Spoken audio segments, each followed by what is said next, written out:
It is my pleasure to introduce Vicki Hitzges.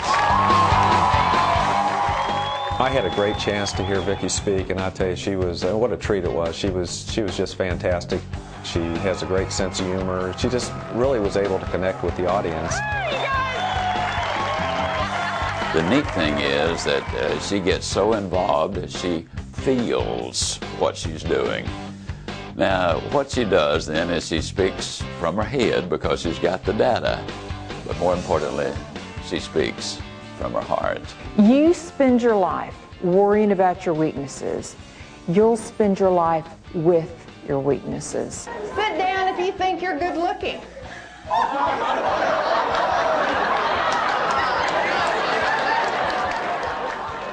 Gossip is like cannibalism. She said, when you gossip, you just eat your friends and your family and your coworkers alive. One word at a time. Sit down if you know you're good looking. Vicki Hitzges learned from the best. She had the privilege of being mentored by the man long considered America's most respected motivational speaker, Zig Ziglar.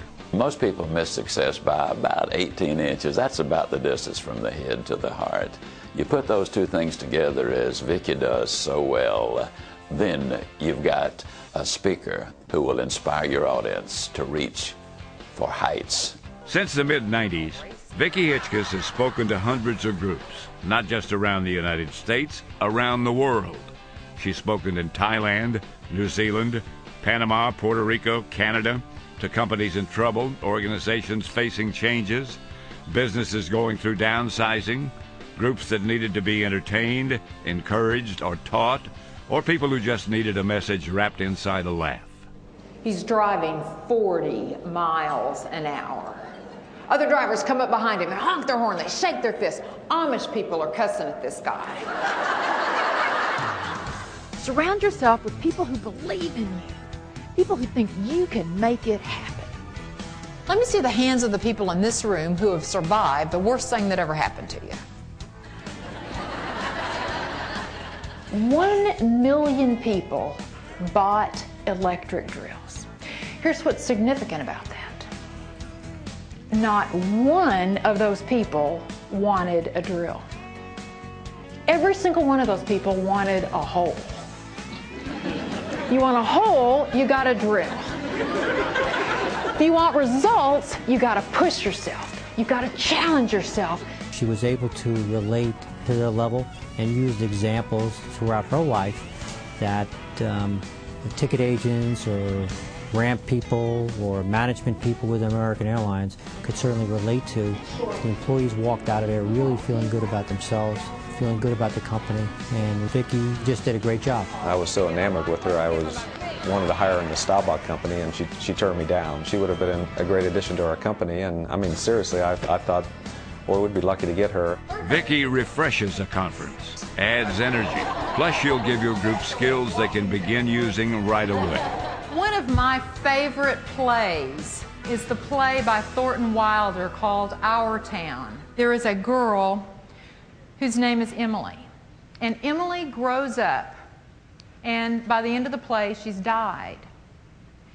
Towards the end of the play, Emily is allowed to come back to Earth and relive one day of her life. And she chooses her 12th birthday. It's very interesting staging because Emily, the woman, looks on at Emily, the girl. And she sees this young girl at 12 years old in her kitchen with her mother. And her mother is mixing up a birthday cake. And Emily's real excited, and she's talking to her mother, and she's real animated, and her mother's giving her this, yes dear, oh yeah, yes dear, yes dear. And Emily, the woman looking in, says,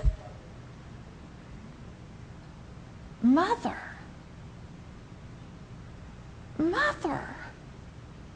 listen to me. Listen to me. As though I were really there.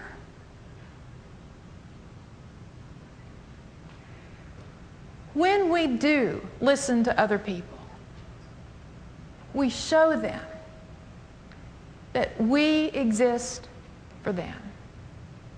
They don't exist for us. Choosing a speaker is one of, if not the most important decisions you will make when you plan your meeting. Go with a pro. Book Vicki Hitzges.